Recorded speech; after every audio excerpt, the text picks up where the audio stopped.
another episode where we're going to deep dive into some fascinating ideas from history. We had recently read Black Rednecks and White Liberals by the economist and scholar Thomas Sowell, and we specifically wanted to talk about the history of the Scotch Irish in America and their origins in the British Isles. Andre, you want to tell us a little bit about This, sure. This is an interesting topic. From a sociological point of view, we're going to go into some very fascinating things about the origins of cultures and subcultures. It's not without some degree of controversy, perhaps, but we'll try to be as objective and respectful as we can, because ultimately we're just exploring the origin of certain American cultures. So and yeah, also just studying this from an academic perspective. I mean, Thomas Sowell is well known and we know what his political beliefs are, but I mean, I think he makes really good points about the origins of American culture as in large part. absolutely. Yep. And I guess, well, Crux's argument is that much of African American culture originates partly from the culture of these Scotch Irish, or he calls them hillbillies, of the South and Appalachia. Um, and we can go into that a little more in depth later, but just to kind of trace the origins of Scotch Irish culture in America, it can be traced back to the Ulster Scots, which are actually a group of people that were sent from originally what is now northern England and southern Scotland, in an area kind of on the border of both countries or regions, that an area that was very unruly and hard to tame historically. Um, at a certain point in the late 16th, early 17th century, the English aristocracy began to move some of the people there and resettle them in Northern Ireland, uh, as a way to partly displace the existing Gaelic Irish, and they created this plantation of Ulster. And out of those people, the Ulster Scots emerged. They kept a lot of the old um, habits and traditions and customs of their original birthplace in the border region of Scotland and northern England. And then a few generations later, that they were already kind of moving to the New World, in the North American colonies. And Um, basically that plantation system that the Ulster Scott plantation system had set up in the 1600s was the basis for the plantation system that ended up being the plantation system used all the way, from Providence plantations all the way south to Georgia, and the system the that the American English South. colonists used for plantations. That was, of course, then translated in the American colonies as well. Yes. So, um, this Scotch Irish culture is actually a very important part of America. It's a fascinating part of American history because it consists of a large portion of the population that exists right now.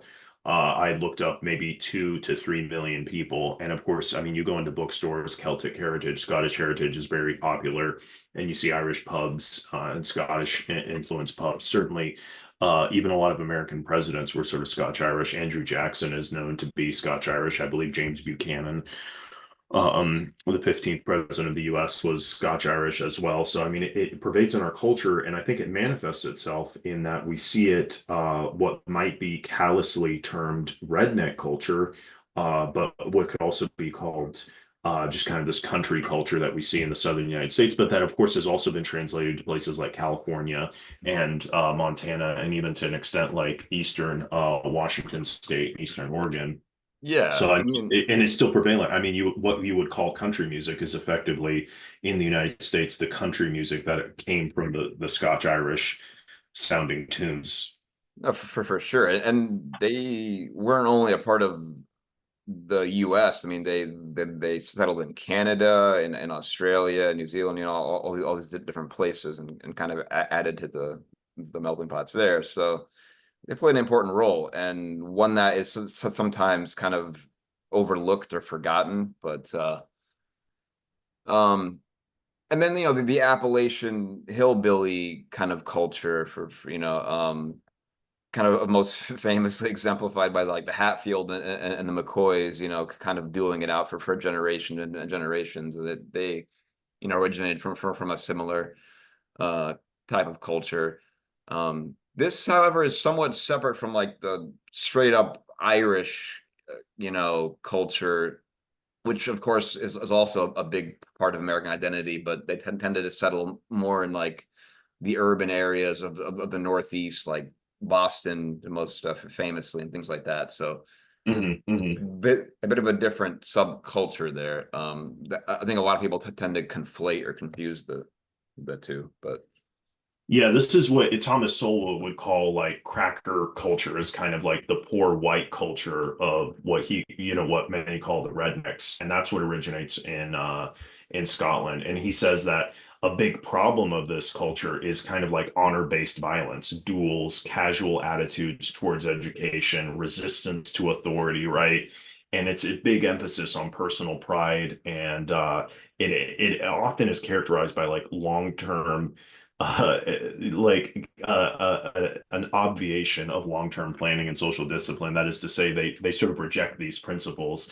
And what he's saying is that Sowell is saying that the slaves and the former slaves, depending on what time period, like antebellum or post 1863, adopted this white Southern culture rather than one rooted in African traditions. And he says the slaves in the Caribbean islands maintained that culture rather than the slaves in the United States. They adopted what he called what he calls black rednecks, basically adopting this white Southern cracker culture that originated from the Ulster Scots, which weren't what at the time in the 1600s, late 1500s, was not a very well educated area.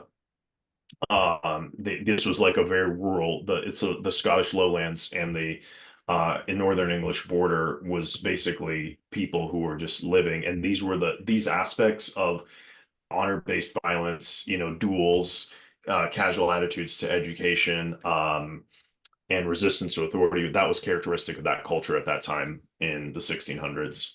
yeah, and that kind of got carried over to here because they were generally not part of the top tier, what they call like the Anglo-Saxon Protestant elite in a lot of states.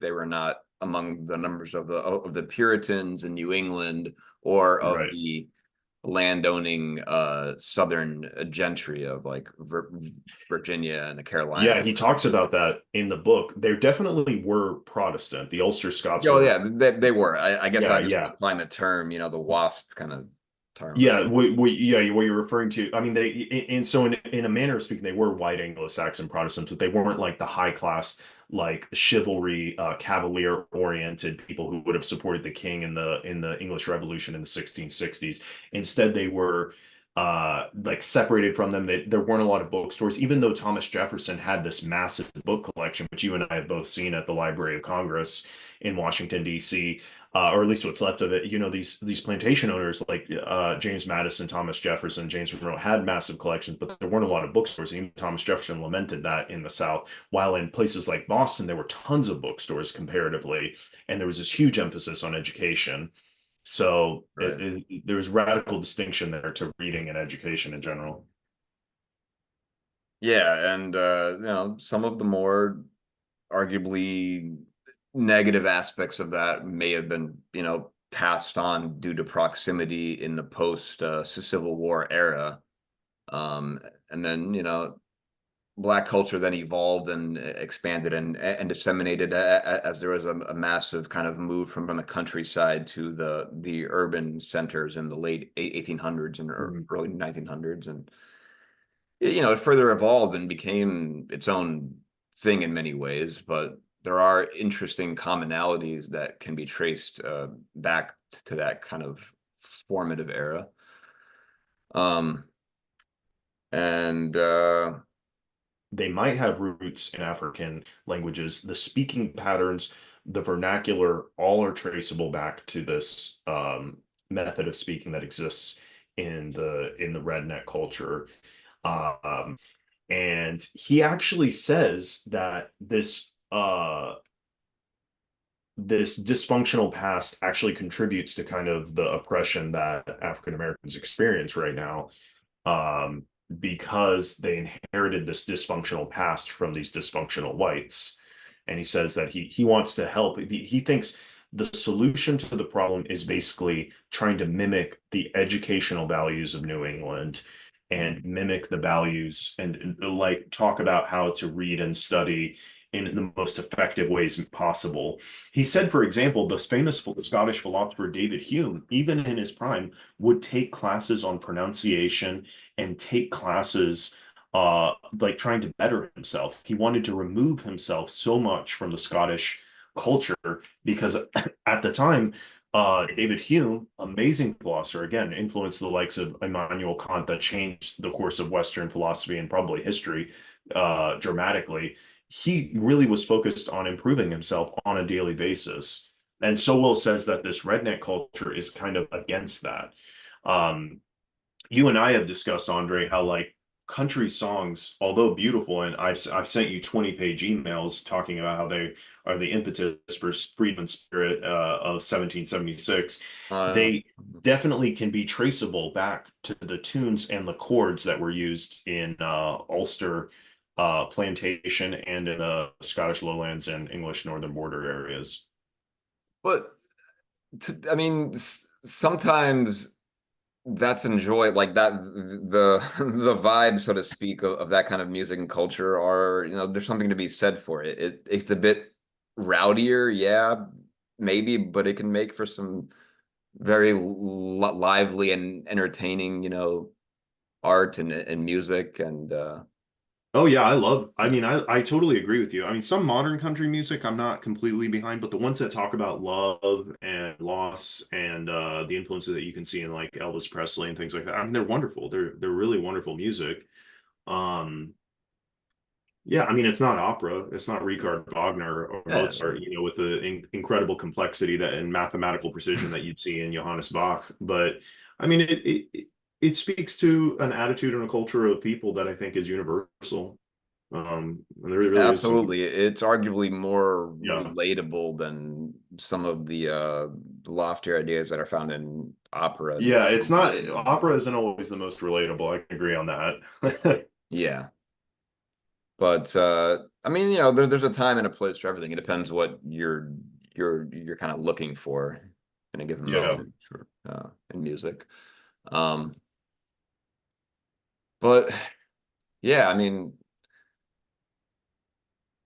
kind of tracing the origins of various U.S. subcultures to their counterparts in Britain. It can be a fascinating uh, We could do that even journey. with other subcultures. I mean, the subcultures of the educated elite in New England. Right. I mean, there's like Yeah. there's a theory that like the gentry in the South was more descended from the Anglo-Norman kind of Yes. elite class in England and then in the British Isles, while like the Scotch Irish and Puritans. other Anglo-Saxon peasants constituted the majority, Yeah. I and mean, you would say like the major original plantation families with like family shields and things like that would be the Anglo-Norman families the that were coat of more, arms, yeah, yeah. yeah, more Catholic in the appearance of their religious practices. That is to say, like the High Anglicans that most likely supported the Cavaliers during the English Revolution in the 1660s, while the rest of the population that was lower in socioeconomic status would be like the people who supported the Roundheads and Oliver Cromwell during the right before the restoration of the English crown. You got to admit those Cavaliers had some serious drip going on, though. Like They had nice clothes. they had Yeah, they had great pizzazz, hairstyles. Yeah, All their paintings were amazing. They were super into the theater. Oliver Cromwell banned the theater. yeah, yeah. He In really turned things Shakespeare's upside down. Yeah, it was totally. Yeah, the world turned upside down, right? That's a famous song about that era. But that one of our friends has sang for us multiple occasions, at least for me. I don't know if you were there, but he's a good singer. Um, the Cavaliers, yeah, they had excellent clothing and drip, I agree. But in Shakespeare's play Twelfth Night, there's a character who makes fun of the Puritans, and I think it reflects this attitude even 60 years before the English Civil War that the Puritans weren't really that liked at that Oh, of time. course. No, I mean that's why they were based. That's why they left, the country to go. I think they first went to the Netherlands and then they made their way Yeah, to the New World. But yeah, it's the only place outside of the United States that regularly celebrates Thanksgiving is in Leiden, Netherlands. interesting. I did not actually know that. Huh. Yeah. Yeah, the Puritans were rather dour people. They I weren't don't the think they were very funnest. fun at parties. Let's put it that way. Yeah, yeah. Well, they weren't, but maybe they caused the funnest parties to happen if the witches were just so sick of the Puritans that they had to go do their own thing in the woods. But The Salem witch trials, that could be the topic of another oh, that would episode. be really That'd cool be, topic to do. yeah, Yeah. Which were very sad. I mean, it's not to say that I mean the Salem witch trials were horrible. I mean, because it was of all trumped course. up charges, but it was a really fascinating time because the rest of Europe, I think, had pretty much finished up with that, right? They kind of have moved on already, but Yeah. things are different in the 1690s colonies. in Massachusetts. Yep. Good times, good times. But Well, the we thing about covered, Cromwell, though, before we go, like he was responsible for a lot of upending in Ireland, especially. Like he really yes. did a number on them. And in fact, I heard a theory that the Irish traveler people, which are sometimes associated with like what they call gypsies, but only in terms of lifestyle, are a direct result of the policies of Cromwell, kind of destabilizing the country Oh, and causing wow. I didn't know some that. people to become itinerant. Do Um, those still exist? These, yeah, that's still a thing. Like I think they call them pikeys and Irish travelers. I mean, they're a thing in the British Isles. oh, like the turnpike. Interesting. I didn't know about those. Although I might be conflating two technically separate groups that are sometimes like associated, so got to be careful here. But Peripatetic indigenous ethnocultural group originating in Ireland. Wow. yeah, Might also speak El Shelta. It's a derivative yeah, of like Irish. their Wow. own sort of cant or something, right? They're Yeah. They're often incorrectly referred to as gypsies. Irish travelers are not genetically related to Roma people right. who are of Indo-Aryan origin. Yeah, They're of Irish extraction. exactly. Yeah. All right. Probably has to do with Cromwell. That's fascinating. I didn't know anything about this. Yeah. It was definitely an interesting time, an interesting experiment in history, but thankfully it didn't last too long. I mean, we can go into the whole a whole nother episode on like Cromwell and his That would be parallels really fascinating. Yeah. both before and after him in history. There's something rather modern about him and what they were trying to do there. I But mean, he was trying to set up like kind of a constitutional democracy and republic, and he certainly influenced a lot of people throughout Europe. And the American framers were interested in him. It was a violent time. I mean, I think it shocked Europe that a king was beheaded. Um, of yeah, course, the French Revolution was over 100 years down the yeah. road, but So the um, English kind of beat them to that there. yeah, yeah, yeah. Um, I agree with you. There's something modern about him. He had a lot of utopian ideas, I would say. Yeah. Um, and he definitely was he had fascinating theological ideas as well. And he Right. changed the history of England because it's not like his ideas disappeared. It's just like the political control was shifted back to the monarchy. Right, which today has kind of all but disappeared in many ways. it's And kind of been perhaps eroded. reverted back to what Cromwell wanted, Yeah. right? Yeah. Yeah, it's fascinating.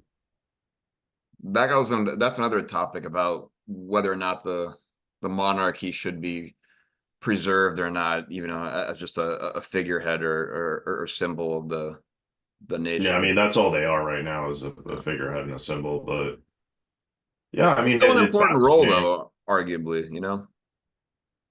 In there's a the psychologist, popular theorist, he says I subscribe to the idea that there's three branches of government, but he subscribes to the idea that there's four branches of government: judiciary, executive, legislative, and the symbolic. And the monarchy represents that branch of government, Symbolic which you miss branch. out in democracies often.